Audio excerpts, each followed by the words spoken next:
Hello and welcome back to our YouTube channel bank employees news. Friends, आज के इस video में हम आपके साथ all India bank employees association का लेटेस्ट सर्कुलर शेयर करेंगे। ये सर्कुलर आईबीए और बैंक यूनियंस की लेटेस्ट बाइबिटेड टॉक्स को लेकर मीटिंग के बारे में है। 7 अगस्त 2023 को आईबीए और United form of bank union की आपस में मीटिंग हुई है, जिसमें कि आईबीए और वर्कमैन यूनियन और ऑफिसर यूनियन के रिप्रेजेंटेटिव्स ने पार्टिसिपेट किया था। इस मीटिंग में जो भी डिस्कशंस हुई हैं उसके बारे में ही हम इस वीडियो में बात करेंगे। सबसे पहले बात करते हैं वर्कमैन यूनियन की जो भी डिस्कशन हुई है आईबीए के साथ उसके बारे में। तो वर्कमैन यूनियन ने आईबीए को सजेस्ट किया है कि कुछ इश्यूज़ को लेकर स्मॉल कमेटीज़ बनानी चाहिए और उन इश्यूज़ को उन्हीं कमेटीज़ के द्वारा ही डिस्कस किया जाना चाहिए। जैसे कि डीए स्कीम 2016 बेस्ड होनी चाहिए, जिसे कि 2016 को 100 इंडेक्स इक्वल करके कैलकुलेट किया जाना चाहिए। डिसिप्लिनरी एक्शंस के रिलेटिंग इश्यूज़ को डिस्कस करने के लिए, इसके साथ साथ क्लैरिकल्स और सब स्टाफ की जो भी आज के टाइम के अकॉर्डिंग ड्यूटीज़ हैं उनको डिस्कस करने के लिए। इन इश्यूज़ को डिस्कस करने के साथ साथ स्टैग्नेशन इंक्रीमेंट्स के बारे में बात हुई है कि जो स्टैग्नेशन इंक्रीमेंट हैं वो रिटायरमेंट तक एडिशनल दिए जाने चाहिए और रिवर्जन के 1 साल बाद स्टैग्नेशन इंक्रीमेंट्स स्टार्ट हो जाने चाहिए। एचआरए की इम्प्रूवमेंट को लेकर भी डिस्कशन हुई है, जिसमें कि बैंक यूनियन ने सजेस्ट किया है कि हाउसिंग अकोमोडेशंस और क्वार्टर्स बैंक की तरफ से एम्प्लॉयज़ को प्रोवाइड किए जाने चाहिए और जो एचआरए के रेट हैं वो सूटेबल होने चाहिए और इन्हें रिवाइज करके पे किया जाना चाहिए। एचआरए की जो पेमेंट हैं वो एम्प्लॉयज़ के जो अपने घर हैं उनके कैपिटल कॉस्ट के अकॉर्डिंग पे किए जाने चाहिए। रेंट रिसिप्ट के बेसिस पे 150% का एचआरए मिलना चाहिए। लीज अकोमोडेशन की फैसिलिटी भी क्लरिकल स्टाफ को होनी चाहिए। इसके साथ साथ अगर किसी भी स्टाफ की एक जगह से दूसरे स्टेशन पर ट्रांसफ़र होती है तो डिक्लेरेशन बेसिस पे भी 150% एचआरए मिलना चाहिए। नेक्स्ट जो बाकी के अलाउंस में इम्प्रूवमेंट की बात की है उन्हें भी डिस्कस कर लेते हैं। सबसे पहले हिल और फ्यूल अलाउंस को एनहेंस करने की बात की है और इसके साथ साथ हिल और फ्यूल अलाउंस को 1000 मीटर से कम करके 500 मीटर्स की हाइट तक अलाउ किया जाना चाहिए। जैसा कि गवर्नमेंट और आरबीआई के एम्प्लॉयज़ को मिलता है वैसे ही बैंक स्टाफ को भी नॉर्थ ईस्ट इंसेंटिव मिलना चाहिए। लक्षद्वीप आइलैंड के लिए और अंडमान निकोबार के लिए भी स्पेशल अलाउंस मिलना चाहिए और जो भी जम्मू कश्मीर और हिमाचल प्रदेश में हैं उन्हें स्पेशल कंपनसेटरी प्रोविजंस अलाउ किए जाने चाहिए। हॉल्टिंग अलाउंस और लॉजिंग एक्सपेंस में इंक्रीज़ होना चाहिए। होटल के जो बिल हैं वो ओरिजिनल जो भी एक्सपेंस हैं, ओरिजिनल रेंट रिसिप्ट हैं, उनके अकॉर्डिंग पे किए जाने चाहिए। Next education allowance, lunch allowance, learning allowance, ये अलाउंस भी मिलने चाहिए। इसके साथ साथ डेपुटेशन अलाउंस में भी रिवीजन होनी चाहिए। इसके साथ साथ वर्कमैन यूनियन ने डिमांड की है कि क्लरिकल स्टाफ को भी mid academic year allowance, closing allowance और ऑड आवर ड्यूटीज़ के लिए भी अलाउंस मिलना चाहिए। सब स्टाफ के लिए cycle allowance, washing allowance, special area allowance और स्पेशल ड्यूटी अलाउंस में एनहेंसमेंट होनी चाहिए और इसके साथ साथ सब स्टाफ को स्कूटर और मोपेड अलाउंस भी मिलना चाहिए। वर्कमैन यूनियन ने एनुअल मेडिकल एड में भी इंक्रीज़ करने की डिमांड की है। जो भी एनुअल मेडिकल चेकअप होता है उनके एक्सपेंस की रिम्बर्समेंट होनी चाहिए। एनुअल मेडिकल एड को भी इंक्रीज़ किया जाना चाहिए और एम्प्लॉयज़ के पीरियोडिक आई चेकअप के लिए भी रिम्बर्समेंट की जानी चाहिए, क्योंकि बैंक एम्प्लॉयज़ का ऑलवेज कांस्टेंट एक्सपोजर होता है कंप्यूटर्स के साथ। नेक्स्ट, वर्कमैन एम्प्लॉयज़ के लिए लीव रूल्स के बारे में भी कुछ डिमांड्स रखी गई हैं, जो कि इस तरह हैं। कैजुअल लीव्स में इंक्रीज़ होना चाहिए। कोई भी लीव एम्प्लॉय की डिक्लाइन नहीं की जानी चाहिए, क्योंकि लीव्स एम्प्लॉयज़ का राइट है। इसके साथ साथ मैक्सिमम नंबर ऑफ़ डेज़ जो कि हम कैजुअल लीव में अभी तक 4 ले सकते हैं, उस रिस्ट्रिक्शन को भी रिमूव करना चाहिए और पी लीव की जो अकोमुलेशन है और एनकेशमेंट है उसे मैक्सिमम 300 डेज़ किया जाना चाहिए। पी लीव की जो कैलकुलेशंस होती हैं वो नंबर ऑफ प्रेजेंट डेज़ के अकॉर्डिंग कैलकुलेशंस होती हैं, तो उसके लिए यूनियन ने डिमांड की है कि maternity leave, privilege leave, special leave, इनको काउंट नहीं किया जाना चाहिए पी लीव की कैलकुलेशन करने के लिए। सिक लीव भी 1 साल में 30 तक मिलनी चाहिए। इसके अलावा स्पेशल चाइल्ड के लिए भी अलग से स्पेशल लीव्स होनी चाहिए। वुमेन एम्प्लॉयज़ के लिए मेडिकल सर्टिफिकेट की प्रोडक्शन पे 3 मंथ तक के लिए सिक लीव सेंक्शन होनी चाहिए। इसके साथ साथ जो मैटरनिटी लीव है उसे भी एनहेंस करके 9 मंथ पर डिलीवरी कर देना चाहिए। मैटरनिटी लीव इनफर्टिलिटी ट्रीटमेंट के लिए भी मिलनी चाहिए। मैटरनिटी लीव 60 डेज़ की मिलनी चाहिए अगर कोई भी स्टिल बॉर्न और या फिर इन्फेंट चाइल्ड की डेथ होती है तो, जैसे कि सेंट्रल गवर्नमेंट की गाइडलाइंस में भी है। इसके साथ साथ वुमेन एम्प्लॉयज़ को हाफ पे सब्बैटिकल लीव मिलनी चाहिए, चाइल्ड केयर लीव्स इंट्रोड्यूस करनी चाहिए, सब्बैटिकल लीव्स मेल एम्प्लॉयज़ के लिए भी अवेलेबल होनी चाहिए। इसके साथ साथ स्टडी लीव्स और लीव बैंक का भी इंट्रोडक्शन करना चाहिए। मेडिकल सर्टिफिकेट के सबमिशन के लिए भी वेवमेंट की डिमांड की गई है कि 6 दिन के लिए अगर मेडिकल लीव ली जाती है तो उसके लिए मेडिकल सर्टिफिकेट वेव किया जाना चाहिए।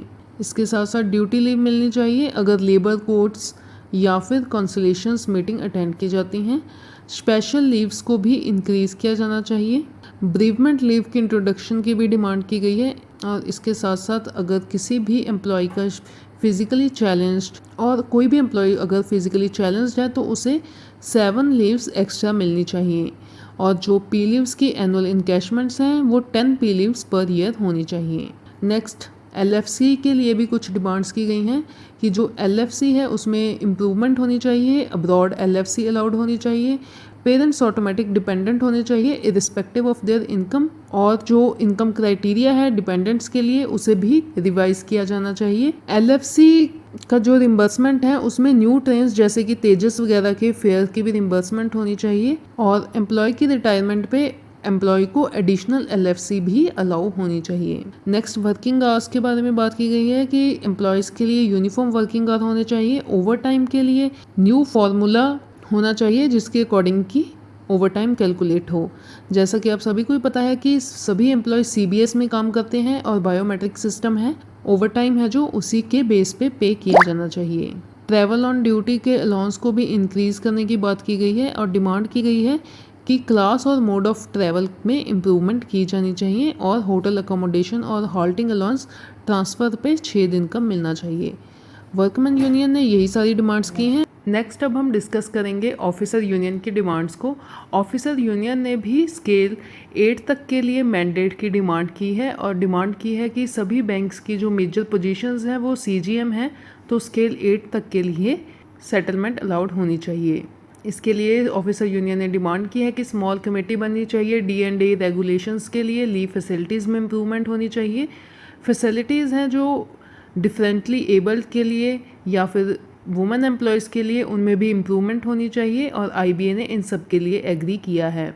ऑफिसर यूनियन ने डिमांड की है कि जो स्टेगनेशन इंक्रीमेंट है वो स्केल 5 तक कन्वर्ट करके रेगुलर इंक्रीमेंट कर देने चाहिए। इसके साथ साथ सभी ग्रेड के ऑफिसर्स के लिए 2 एडिशनल इंक्रीमेंट्स भी इंट्रोड्यूस की जानी चाहिए। स्केल्स को मर्ज करके पे स्केल्स को रैशनलाइज किया जाना चाहिए। स्केल 1 से लेके स्केल 8 तक के लिए एम्प्लॉयज़ हैं तो उन्होंने कहा है कि 2 ग्रेड्स में एम्प्लॉयज़ को डिवाइड किया जाना चाहिए, मैनेजर ग्रेड और एग्जीक्यूटिव ग्रेड। मैनेजर ग्रेड में स्केल 1 से लेके स्केल 4 तक के ऑफिसर्स आएंगे और स्केल 2 यानी कि एग्जीक्यूटिव ग्रेड में स्केल 5 से लेके स्केल 8 तक के ऑफिसर्स आने चाहिए। नेक्स्ट डिमांड है ऑफिसर्स को भी CIB पासिंग के लिए 2 इंक्रीमेंट्स होने चाहिए। इसके साथ साथ FPP लास्ट ड्रॉन इंक्रीमेंट के इक्वल होनी चाहिए और FPP को भी डिफ्रोज किया जाना चाहिए।